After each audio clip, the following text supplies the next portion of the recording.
Hola amigos, bienvenidos a ConTV Comunicación en Televisión, aquí en su canal universitario de la Universidad Católica de Santiago de Guayaquil. Soy Allen Panchana y hoy tenemos un programa especial, como siempre bien acompañado con la docente Alina Manrique.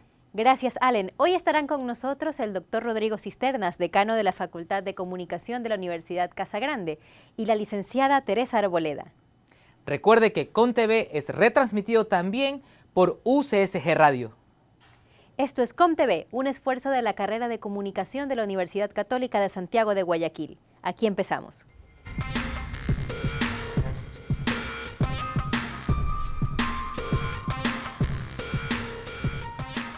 Bienvenidos a ComTV Comunicación en Televisión. Gracias por acompañarnos en este programa especial en el que nos acompaña el doctor Rodrigo Cisternas, decano de la Facultad de Comunicación de la Universidad Casagrande, y un rostro conocido en las pantallas del país, la licenciada Teresa Arboleda. Teresa, después de tanta experiencia en la televisión, ¿cómo diría que se cubre hoy una convulsión política como la que acabamos de vivir en el país? Gracias, Alina, por invitarme. No sé si estamos tarde, si estamos noche, si estamos día, pero en todo caso, bienvenidos. Es un gusto compartir con todos ustedes. Bueno, hoy la cobertura ha cambiado sustancialmente. La cobertura es al instante, en este momento. Si nos vamos 10 años atrás, bueno, 10 años atrás ya habían avances tecnológicos importantes, pero hoy tienes que estar, la noticia se produce y en ese mismo instante la está conociendo el público.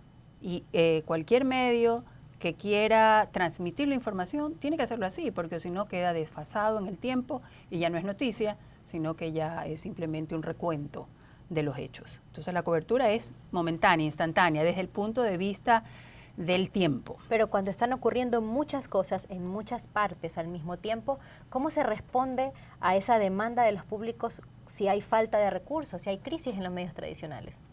Bueno, hay crisis, digamos que hay evolución en los medios tradicionales. Siempre la evolución viene, antes hay una crisis para que tú evoluciones. Entonces, la tecnología ha cambiado absolutamente todas las formas de vida, las formas de comunicación, los lenguajes, los códigos, en absolutamente todas las áreas y mucho más aún en la comunicación en sí misma. Entonces, va a depender del medio, va a depender de los recursos que tenga. Si es un medio que tiene ciertos recursos, que tiene todos estos avances tecnológicos, hoy puedes transmitir con un teléfono celular y todo eso se utiliza en este momento. Utilizas las redes sociales, utilizas absolutamente todo para transmitir instantáneamente lo que está ocurriendo. Es más, tienes que ponerlo desde los diferentes puntos importantes desde donde se está produciendo la noticia y donde se están produciendo los hechos que son trascendentes y que van a provocar reacciones. Más allá de las formas, Rodrigo, ¿cuál es el contexto que debe tener un periodista para poder informar en detalle de lo que está sucediendo en una situación como esta en la que hay muchos actores, muchas voces?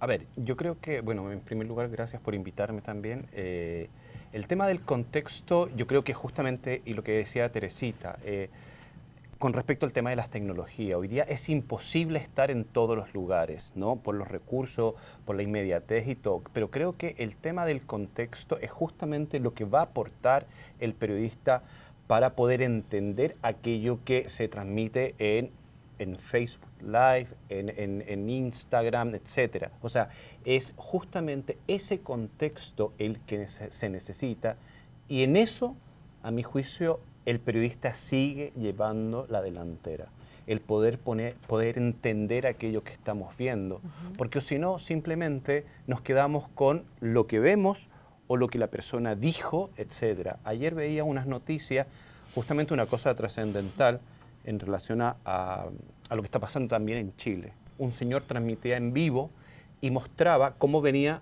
la policía y toda una multitud de gente caminaba hacia ellos.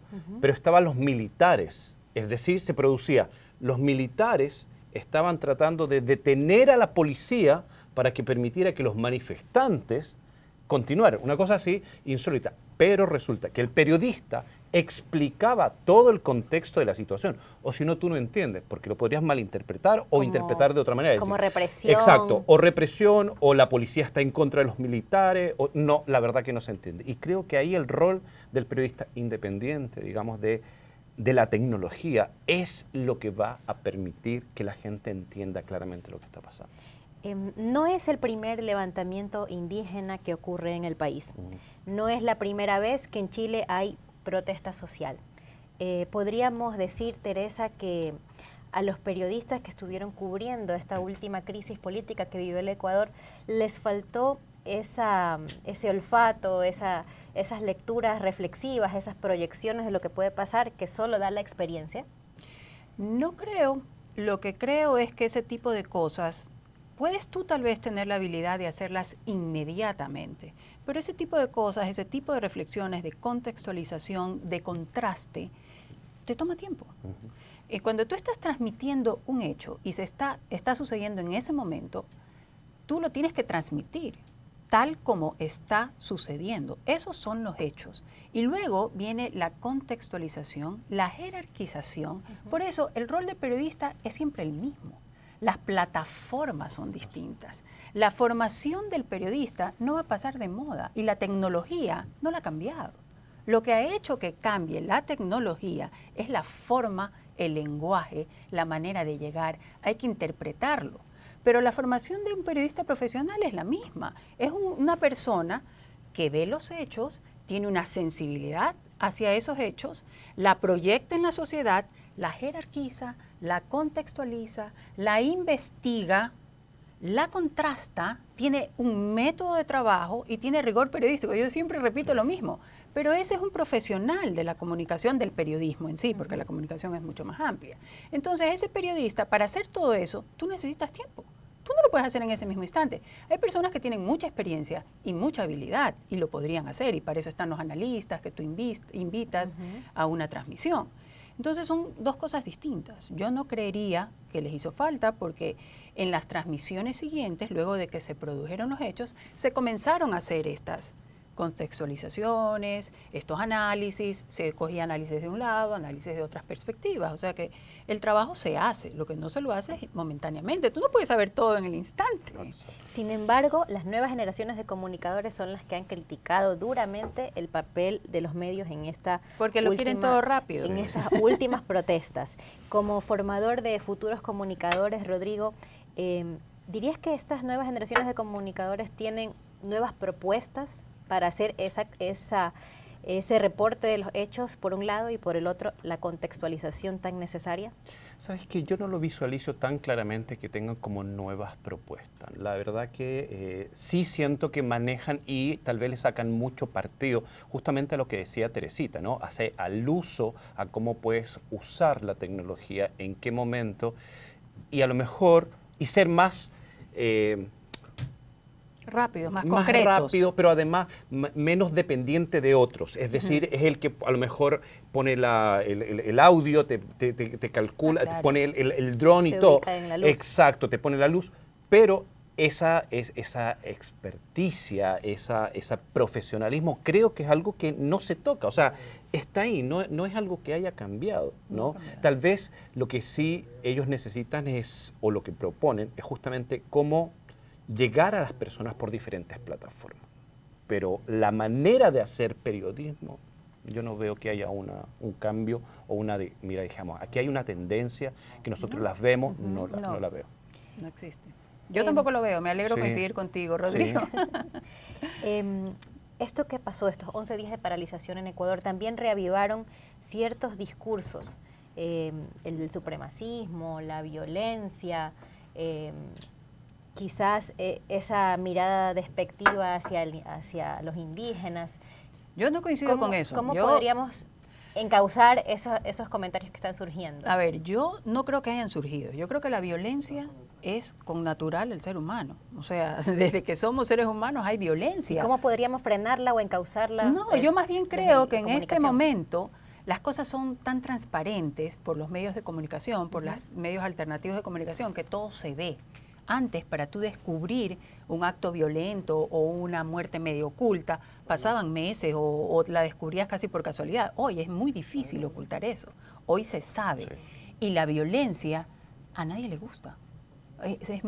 Hay gente que la justifica por ciertas causas en discursos, yo diría, absurdos, pero mayoritariamente es rechazada. Y lo que vimos no es despectivo solamente hacia los indígenas, vimos también discursos de indígenas muy despectivos, racistas, violentos, discriminadores de una violencia verbal impresionante. Y ahora, que ellos la justifiquen por su historia y porque han sido históricamente pues disminuidos, pero nadie puede justificar la violencia. A las personas nos molesta, sabemos que es peligrosa, sabemos que es dañina, sabemos que no es buena. Y la violencia transmitida en directo a través de todas las pantallas Ahora, genera miedo. Yo creo que ahora eso es una de las cosas que justamente te quería comentar. Creo que nosotros transamos ciertas cosas, pero tienen sus consecuencias. El estar permanente expuesto en pantalla, y como decía Teresita, hoy día nada de lo que hace, incluso cosas muy cotidianas, siempre hay una cámara, hay alguien que te está viendo, pero eso tiene, yo diría, un costo, el costo del filtro, ¿no? Que no digo el costo de la censura, pero tú ves y quieres reaccionar enseguida, o sea, el fulanito de tal dijo tal cosa, no hay una contexto, no, porque hay que mostrarlo entero, entonces dice el otro, no hay filtro. Y el no haber filtro y estar demasiado expuesto, también creo que hay que cuidar de repente la forma, porque puede ser, y esto es una cosa que suele suceder, que dice, me sacaron de contexto. Efectivamente, a veces el contexto no lo entiendes, porque es tanta la información y quieres mostrar todo, pero si yo voy sacando pedacito y pedacito, voy construyendo no el total, voy construyendo una suma de pedacitos, que en el fondo puede ser que lo voy a mirar siempre. Puede ser una lectura errónea. Una errónea y desde mi lado que quiero ver las cosas. Hablaremos del filtro en el siguiente bloque con Allen Panchana, el doctor Rodrigo Cisternas y la licenciada Teresa Arboleda. Ya volvemos en COMTV.